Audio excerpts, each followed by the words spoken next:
In 1980, Dolly Parton wrote the anthem 9 to 5, highlighting some of the inequalities faced in the workplace. As more women entered the workplace, it became woefully apparent that they weren't seen as equal. As the song goes, "Workin' 9 to 5, what a what to make a livin'. Barely getting by, it's all taken and no given. They just use your mind, and they never give you credit. It's enough to drive you crazy if you let it." While this may seem like Sandberg is taking an unsympathetic hardline approach to gender equality and lumbering women with more to add to their plates, there's a lot more to her call for leaning in. Leaning in means being assertive, claiming back the right to achieve goals, and finding equality in terms of domestic responsibilities. You may be familiar with Sheryl Sandberg as the Chief Operating Officer of Facebook. Sandberg was the first woman to serve on the Facebook Board of Directors and is the founder of Leanin.org. As a billionaire and philanthropist, she's a woman who appears to have it all. However, there's a reason she's been named one of the world's most influential people. Sandberg weighs in on the gender gap and invites both men and women to become part of the solution. This briefer summary looks at business leadership and development and scrutinizes the lack of women representation in top-tier positions. Lean In addresses some of the barriers that prevent women from succeeding, which include discrimination and harassment, but also the barriers women create for themselves. So, if you're a woman who wants to achieve career success, or a man who wants to help create a more equitable society, then this is an excellent place to start. Keeping the home fires burning. How many women leaders do you encounter in your everyday life? Did you know that out of 197 heads of state, only 22 are women? In the U.S., when this book was published, women held 18% of congressional offices, and of the top 500 companies according to revenue, a mere 21 are led by women. If you look at your own life, how often do you notice women dropping out of employment for a few years, resorting to part-time employment, or opting out of employment altogether? Many women work hard to achieve success at university, but then end up leaving the workforce to focus on family life. Sandberg argues that it doesn't have to be this way. Workplaces need to evolve to take parenting into consideration. The inability of workplaces to be flexible and understanding about parenting responsibilities means that many qualified people don't make it into the workforce, or opt out because there's too much to balance. What's more, many male partners are unwilling to share the domestic load, so women feel duty-bound to take on the household responsibilities. It's not only the attitude of some male partners that leads to women staying at home. There's also the leadership ambition gap, which is based on numerous discourses about women. For example, the belief that women need to stay at home to raise children. Having a family and a job is often viewed as too complicated. So, when faced with the choice between career or family, many women opt out of their careers. This means that having a high-ranking position often comes at the expense of family.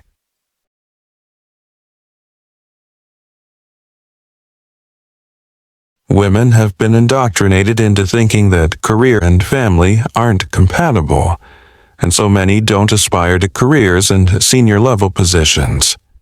Furthermore, girls grow up with so many gender stereotypes about what constitutes good behavior. Whereas young boys are praised for being assertive and stopping at nothing to achieve their goals, when girls do this, they're often deemed to be bossy or unladylike. Women also have a different attitude towards management positions. Whereas men actively seek them out, women are more complacent about them. A lot of this has to do with early learning and development.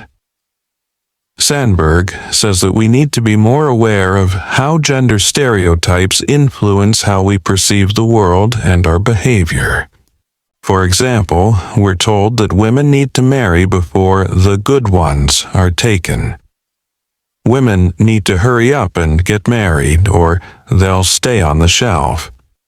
And that specific colleges afford women a better caliber of husband. Instead of accepting these beliefs, women need to lean in and go against these gender biases and stereotypes. While there's nothing wrong with wanting a family and sacrificing one's career to do this, the point is to analyze how we're raising women. And it's not about forcing an opinion, but showing that there are more choices than women think. Women need to feel confident to actively pursue goals and ambitions. Focusing on what we're not. How do you feel about your brain and your skill set? So many of us are shrouded in self-doubt and insecurity, and women experience this a lot more acutely than men.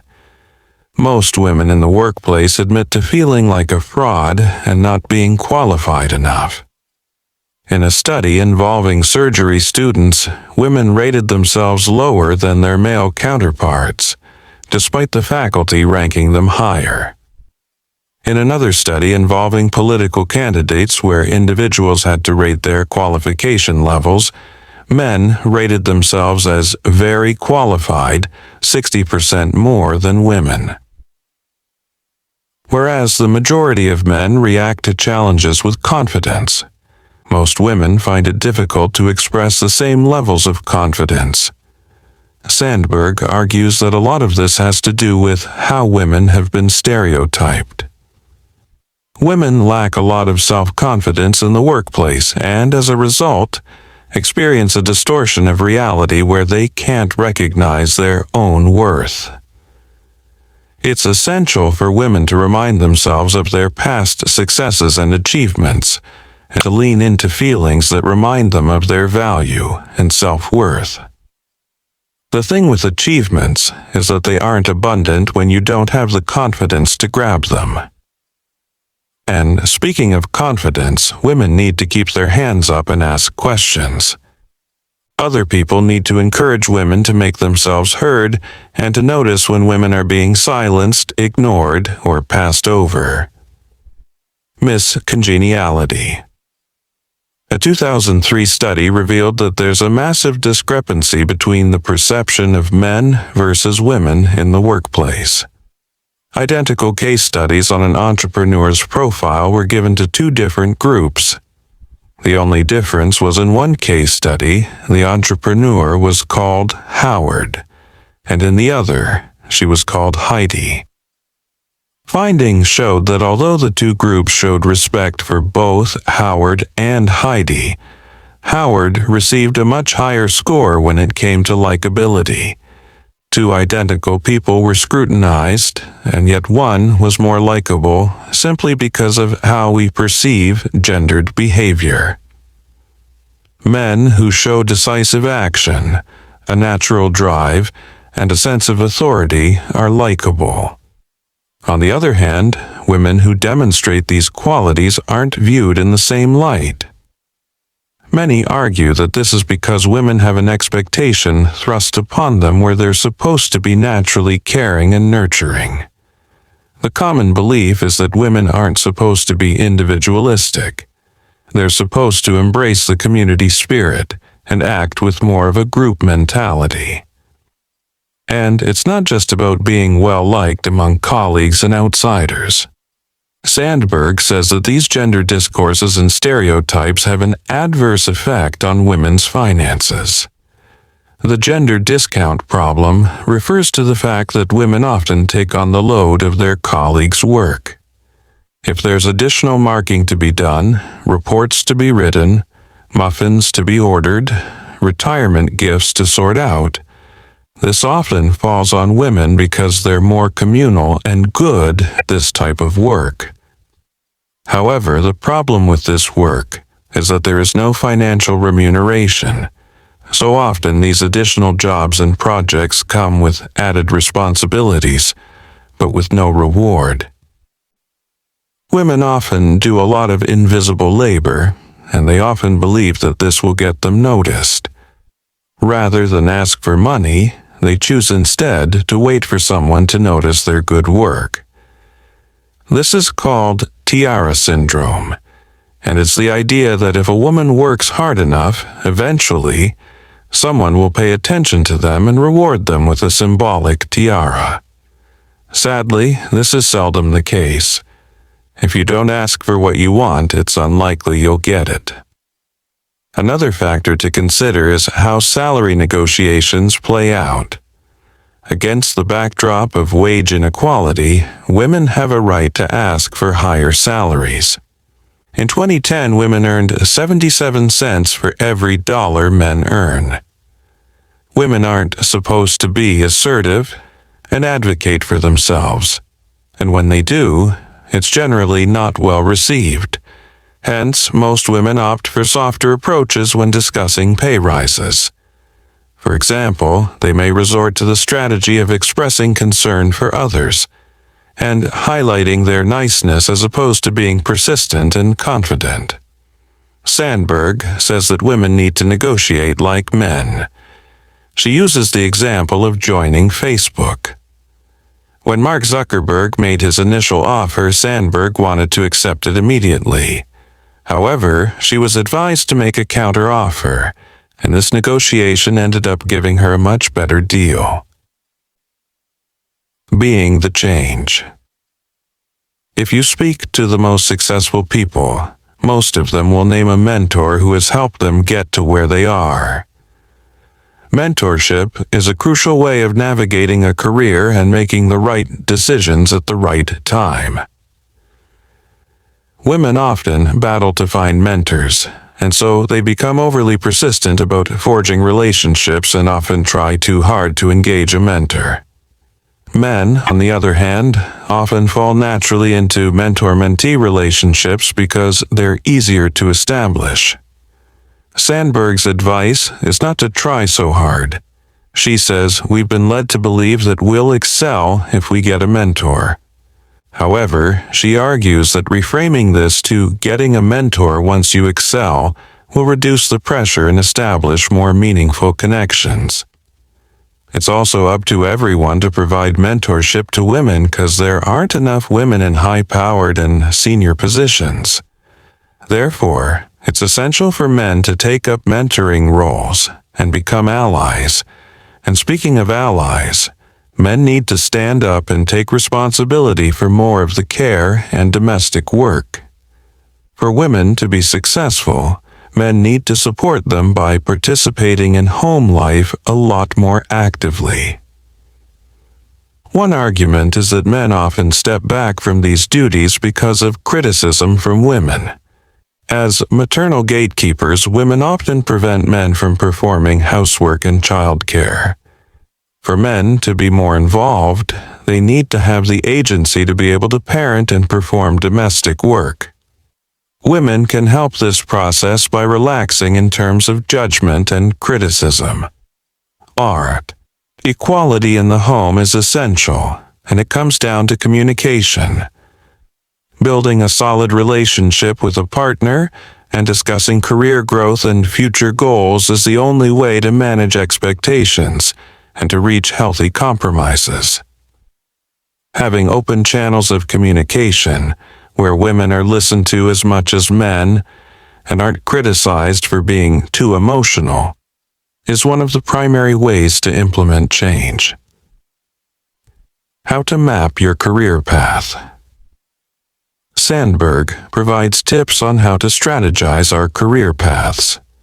We're used to hearing about the ladder to success, but this metaphor is no longer useful. Most of us don't end up in a job for life, and we tend to move jobs to gain a more varied experience. The career jungle gym is a more accurate way of referring to how we move in our career paths. Sometimes we go upwards, and other times we pivot and go side to side. Sandberg advises that we should set short-term goals and continuously look towards upskilling. We need to decide whether it's a good idea to take time off from work to attend a course or workshop, or if taking a year off to learn an important new skill is worth the financial hit. Rather than hunting down a prestigious title, we should be looking for jobs that promote growth and learning. Take risks and don't just settle for job security. Learning new skills and experiencing rich challenges is often more important than settling into a predictable job. A lot of prospective employers will ask about the challenges that we've faced, because true learning comes from dealing with obstacles. And remember, always advocate for yourself. Don't rely on others to do this for you. In conclusion, we're raised to believe that pink is for girls and blue is for boys. Girls are made of sugar and spice and all things nice, which means it's difficult when women want to be assertive and seek out accolades or advancements. And women should be seeking out these things because, as Sandberg explains, we stand on the shoulders of the women who came before us, women who had to fight for the rights that we now take for granted. It's the duty of all women to critically analyze their place in the world and not to be encumbered by fear. Women are plagued by fear and not feeling good enough. They have performance anxiety where they think their best is never enough. They fear being bad mothers, bad wives, and failing dismally. This acute feeling of fear is holding women back, and Sandberg advises women to reframe fear and lean into it. Women need to boldly go where no man or woman has gone before. And to do this, women need to set limits and accept that getting things done is better than striving for perfection. As we've learned from radical acceptance, perfection is a myth. Having it all is a myth. Everything we do requires sacrifice and compromise. So we need to begin with priorities and goals, move on to discussing these goals, and then work out how to move forward in a sustainable and fulfilling way. Leaning in isn't about having it all. Leaning in is about potential. There are so many women who don't reach their potential because they compromise too much or settle for less. The message is that women should lean in and get what they deserve. And this doesn't necessarily mean becoming CEO if that's not what they want. However, it's vital to see the value in having more women at the helm, because having more female voices in positions of power will make the world more equitable. As Sandberg so succinctly posits, a truly equal world would be one where women ran half our countries and companies, and men ran half our homes.